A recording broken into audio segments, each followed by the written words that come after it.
UPPCS का परीक्षा जो है आप लोग दे के निकले होंगे। जो पोलिटी और आईआर के प्रश्न आए उस पर जब समय चर्चा कर दूं।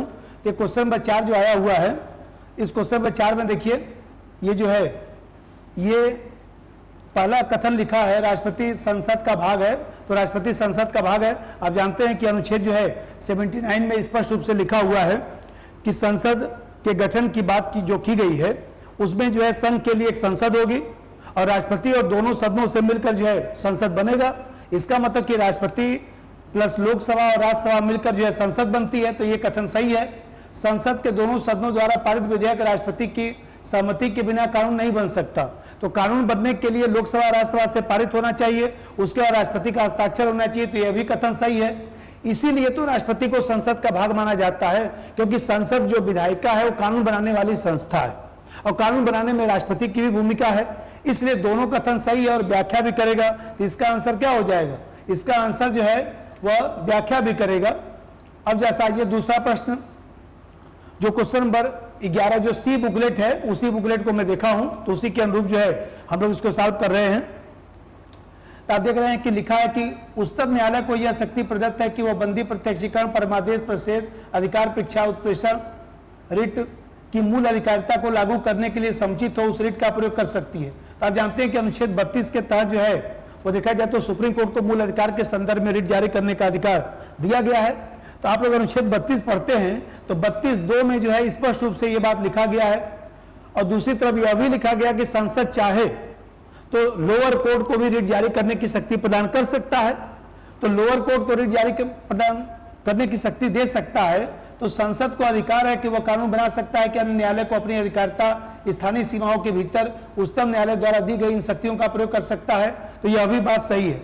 इसका मतलब यह हुआ कि दोनों कथन सही है, तो इसका उत्तर क्या होगा? डी। तो आपको मैं बताया अभी कि ये जो पहला प्रश्न है दोनों व्याख्या भी करता है, स्पष्टीकरण भी है, और ये जो इसके आगे का 11 नंबर प्रश्न था उसका आंसर जो है डी होगा। अब जरा देखिए ये जो मिलाने का है, तो आप लोग मिलाने वाला क्वेश्चन कर लिए होंगे।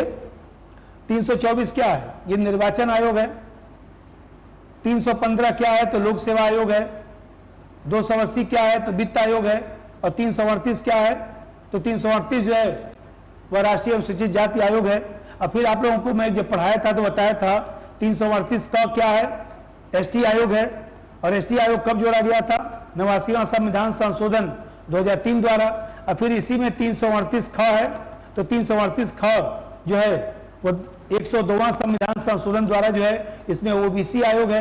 तो खैर इतना ही पूछा है, तो इसके अनुरूप जो है आंसर आप लोग मिला लिए होंगे। तो इसका आंसर क्या होगा भाई? ए का क्या हो गया? ए का 4 हो गया। ए का 4 हो गया तो बस ए लगाइए आंसर। महान्यायवादी के संदर्भ में निम्न कथनों में कौन सा सही है?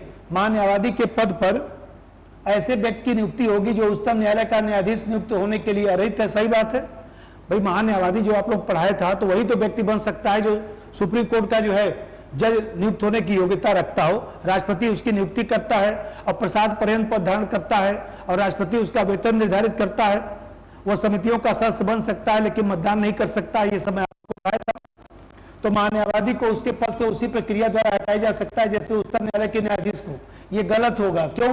प्रसाद पर्यंत पद है ना, तो मंत्रिपरिषद की सलाह पर कभी भी राष्ट्रपति हटा सकता है। तो इसका आंसर क्या होगा? इसका आंसर 2 गलत है, तो केवल एक सही होगा, डी आंसर होगा। अब जैसा चलिए आगे।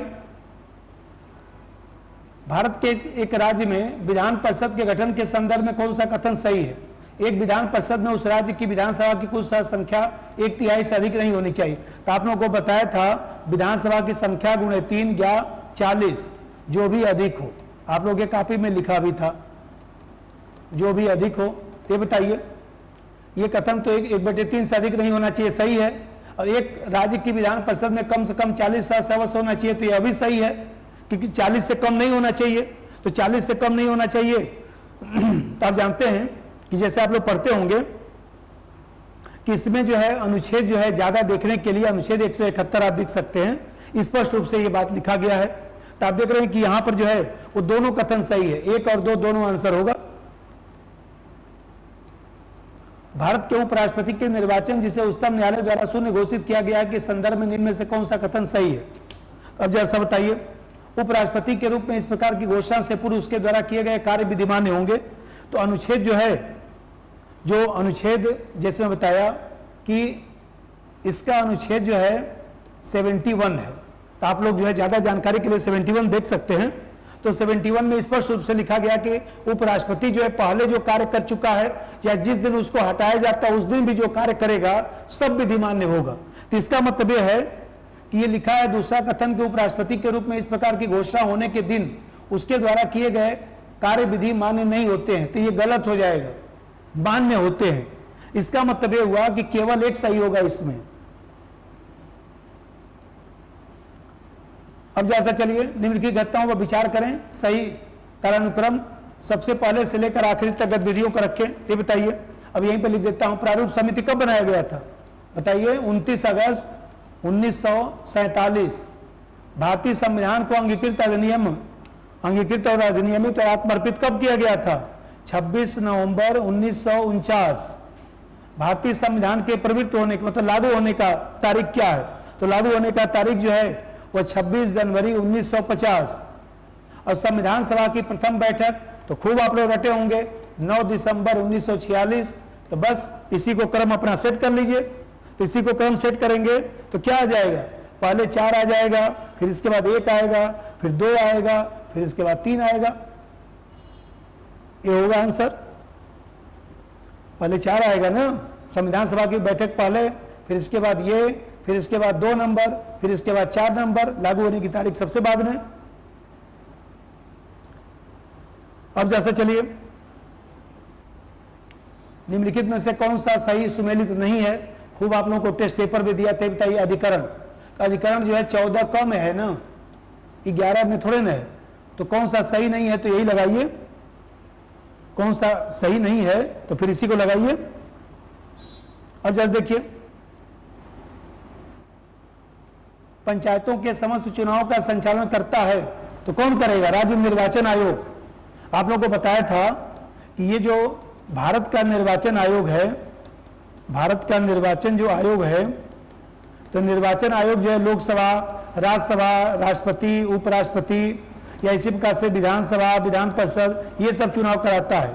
और जो राज्य चुनाव आयोग है, ये जो राज्य चुनाव आयोग है वह जो है पंचायत का चुनाव कराता है और नगर निकाय का चुनाव कराता है, जो अभी जैसे यूपी में हुआ था। तो यहाँ पर कह रहा है कि पंचायत के समस्त चुनावों का, तो पंचायत के समस्त चुनाव का कौन कराएगा? राज्य निर्वाचन आयोग। संसद की संयुक्त बैठक के संदर्भ में निम्न कथनों में से कौन सा सही है? तो अनुच्छेद 108 आप लोगों को पढ़ाया था, संयुक्त बैठक। तो संयुक्त बैठक क्या होता है? संयुक्त बैठक जो है साधारण विधेयक के संदर्भ में और कुछ जो धन विधेयक है, मुख्यतः 117(3) का जो मसला है विनियोग विधेयक का, उसमें संयुक्त बैठक हो सकती है। संविधान संशोधन विधेयक, धन विधेयक में संयुक्त बैठक हो ही नहीं सकता है। तो अनुच्छेद कुछ दशाओं में संसद की दोनों सदनों की संयुक्त बैठक का प्रावधान करता है। सही बात है। यदि लोकसभा ने पारित किया, दूसरे सदन ने पारित नहीं किया, यदि लोकसभा ने पारित किया, राज्यसभा ने कुछ संशोधन कर दिया जो लोकसभा को मान्य नहीं है, लोकसभा ने पारित किया और राज्यसभा 6 महीने तक कोई जवाब नहीं दिया, तो ऐसे अवसर पर संयुक्त बैठक होता है। तो सही बात है। दोनों सदनों की संयुक्त बैठक की अध्यक्षता स्पीकर करता है, यह भी बात सही है। तो ये दोनों कथन सही होगा, ये जो है दोनों कथन सही होगा। अब जरा देखिए उत्तर प्रदेश के निम्नलिखित शहरों में से कौन सा शहर भारत की अध्यक्षता G20 के 217 में से 11 बैठकों के स्थल में शामिल नहीं है? तो आपको ध्यान होगा कि आगरा में सबसे पहले बैठक हुई थी, इसके बाद लखनऊ में बैठक हुई, उसके बाद ग्रेटर नोएडा में बैठक हुआ था, और सबसे ज्यादा बैठक बनारस में हुआ। 6 कार्यक्रम बनारस में होने हैं। तो आप देख रहे हैं कि इसका उत्तर क्या होगा? कानपुर। कानपुर में G20 का कोई बैठक नहीं, बाकी तो G20 पढ़ के आप लोग गए ही होंगे। भारतीय संविधान के प्रारंभ के किस अवधि के लिए सभी सरकारी उद्देश्यों हेतु अंग्रेजी भाषा के प्रयोग की अनुमति प्रदान की गई है? तो आप लोग पढ़ते होंगे, उसमें मैंने भी राजभाषा आयोग पढ़ाया था। अनुच्छेद 343 जरा पढ़िएगा, तो उसमें लिखा है कि संविधान के प्रारंभ होने के 15 वर्ष की अवधि तक संघ के उन सभी शासकीय कार्यों के लिए अंग्रेजी भाषा का प्रयोग किया जाता रहेगा। तो 15 वर्षों के लिए, तो इसमें क्या आंसर होगा? 15 वर्ष। लोकसभा की प्रथम महिला स्पीकर खूब रटे होंगे, मीरा कुमार जी। निम्नलिखित में से कौन सा भारतीय संविधान के अनुच्छेद 20 का हिस्सा है? ये बताइए। 20 में 3 ही तो बात कहा गया है एक्स पोस्ट फैक्टो लॉ कहा गया है, डबल जियोपार्डी की बात की गई है, प्रोहिबिशन अगेंस्ट सेल्फ इंक्रिमिनेशन की बात किया गया है। तो क्या होगा आंसर सी, यात्रा के विरुद्ध जो है निषेध इसमें नहीं है। निम्नलिखित में से किस अधिनियम द्वारा 120 सदस्यों वाले चैम्बर ऑफ प्रिंसेस, तो चैम्बर ऑफ जो प्रिंसेस है, तो आप लोगों को ध्यान होगा कि चैम्बर ऑफ प्रिंसेस की जो बात की गई थी वो 1919 के अधिनियम में की गई थी। और जानते हैं कि चैम्बर ऑफ जो प्रिंसेस बनाया गया था, तो यह चैम्बर ऑफ प्रिंसेस जो है वो देखा जाए तो इसकी नियुक्ति जो है वो 1921 में जाकर होती है। इसकी नियुक्ति जो है 1921 में होती है। तो ये 1919 का अधिनियम इसमें टिक लगाना पड़ेगा। और उसमें जो है जैसे आप लोग पढ़ते होंगे कि जो चैम्बर ऑफ प्रिंसेस जो बनाया गया था, तो चैम्बर ऑफ प्रिंसेस जो है इसकी पहली जो बैठक हुई थी 8 फरवरी 1921 को हुई थी। इसमें 120 सदस्य शामिल थे और इसके जो पहले अध्यक्ष थे महाराजा गंगा सिंह इसके पहले अध्यक्ष थे। और जानते हैं कि जॉर्ज पंचम जो ब्रिटेन का राजा था, उसी ने शाही फरमान के द्वारा जो है इसको लागू किया था। तो 1919 का अधिनियम होना चाहिए।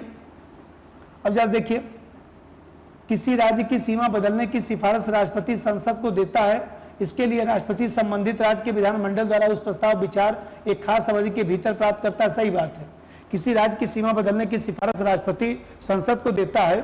भाई संसद को ही तो अधिकार है अनुच्छेद 3 के तहत। उस प्रस्ताव पर विचार एक खास अवधि के भीतर राष्ट्रपति को उस राज्य विधानमंडल का प्रस्ताव मानना अनिवार्य नहीं है। सही बात है, लेकिन ध्यान रखिए कि व्याख्या नहीं करेगा। व्याख्या क्यों करेगा? किसी राज्य की सीमा बदलने की सिफारिश राष्ट्रपति संसद को देता है। इसके लिए राष्ट्रपति संबंधित राज्य के विधानमंडल द्वारा उस प्रस्ताव पर विचार एक खास अवधि के भीतर करता है। सही बात है, लेकिन राष्ट्रपति उस राज्य विधानमंडल का प्रस्ताव मानने के लिए बाध्य नहीं है। तो ऐसी दिशा में जो व्याख्या थोड़ा करेगा।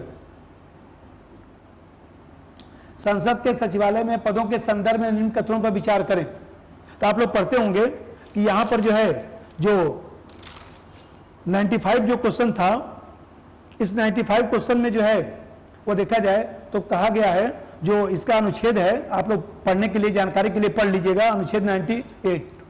तो अनुच्छेद 98 में जो है संसद के सचिवालय की बात की गई है। तो इसमें कहा गया है कि संसद के प्रत्येक सदन के सचिवालय के लिए सम्मिलित पदों को सृजित किया जा सकता है। सही बात है, संसद को किसी भी सदन के सचिवालय स्टाफ की सेवा शर्तों को विनियमित करने का अधिकार होता है। ये भी बात सही है, इसमें दोनों कथन सही है। ज्यादा जानकारी के लिए अनुच्छेद 98 पढ़ लीजिएगा। अब पूरी व्याख्या थोड़ा बोलूंगा। संघ वित्त आयोग के संदर्भ में निम्न कथनों पर कौन सा सही है? वित्त आयोग में एक अध्यक्ष 6 सदस्य। गलत, 4 सदस्य होते हैं, लिखवा रखा हूं कॉपी में। यह अपना प्रतिवेदन नीति आयोग को प्रस्तुत नहीं करता है, राष्ट्रपति को देता है। तो दोनों कथन सही है, नहीं एक नहीं दो। निम्नलिखित में से कौन सा प्रावधान नीति तत्व और मौलिक कर्तव्य दोनों का एक भाग है?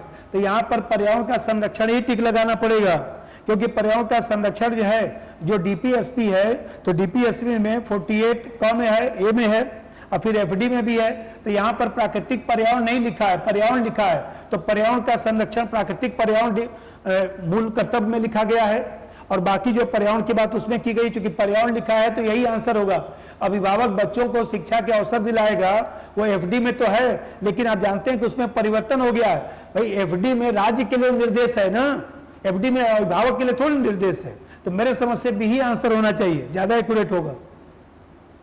G20 के प्रतीक चिन्ह के संदर्भ में निम्न कथनों पर विचार करें। 7 पंखुड़ियों वाला, 7 महाद्वीपों वाला, तो मेरे समझ से दोनों ही सही होगा। निम्नलिखित कथनों में से ग्राम सभा के संदर्भ में कौन सा कथन सही है? तो बताइए, ग्राम सभा के संदर्भ में इसके कार्य और शक्तियां ग्राम स्तर पर उसी प्रकार हैं जैसे राज्य व्यवस्थापिका के स्तर पर होती है। सही बात है भाई। ग्राम सभा का मतलब क्या? गांव के ऐसे लोगों का समूह जिसका जो है मतदाता सूची में नाम होता है, वो ग्राम सभा है। वही ग्राम सभा विधायिका के रूप में कार्य करता है, और जो समिति बनती है वो कार्यपालिका के रूप में कार्य करती है। इसकी शक्तियों का निर्धारण केंद्रीय सरकार नहीं, राज्य सरकार करता है। क्यों? क्योंकि पंचायती व्यवस्था राज्य सूची का विषय है। यह एक ग्राम स्तर की सभा है जिसमें पंचायत के क्षेत्र के सभी पंजीकृत मतदाता सम्मिलित होते हैं। सही बात है। तो इसमें पूछ रहा है कौन सा सत्य नहीं है, तो बी लगाइए। ये ग्राम स्तर की सभा है जिसमें पंचायत क्षेत्र के सभी पंजीकृत मतदाता सम्मिलित होते हैं, ग्राम पंचायत क्षेत्र के। तो ठीक ही लिखा है, बी आंसर होना चाहिए। संसद में उत्तर प्रदेश के प्रतिनिधि के संदर्भ में निम्न कथनों पर विचार करें। राज्यसभा के लिए उत्तर प्रदेश को 81 सीटें सही है, बोला था सीट रटने के लिए। लोकसभा के 80 सदस्य उत्तर प्रदेश से निर्वाचित होते हैं, सही बात है, तो दोनों कथन सही होगा। सर्वोच्च न्यायालय के एक न्यायाधीश का त्यागपत्र संबोधित होता है तो राष्ट्रपति को देगा ना भाई, राष्ट्रपति को ही तो त्यागपत्र देता है, और यहां पर जो है राष्ट्रपति उसकी नियुक्ति करता है कोलेजियम की सभा पर। ये सब आप लोग पढ़ते हैं। तो मेरे समझ से जो है इतने ही प्रश्न पॉलिटी के आए हुए थे, तो आप लोग जो है सामान्यतः प्रश्न कर लिए होंगे, और आशा करता हूं कि अब IAS की जो एग्जाम होगा उसमें थोड़ा सा और भी मन लगा के आप लोग पढ़िए, और हमारी शुभकामना आप लोगों के साथ है। धन्यवाद।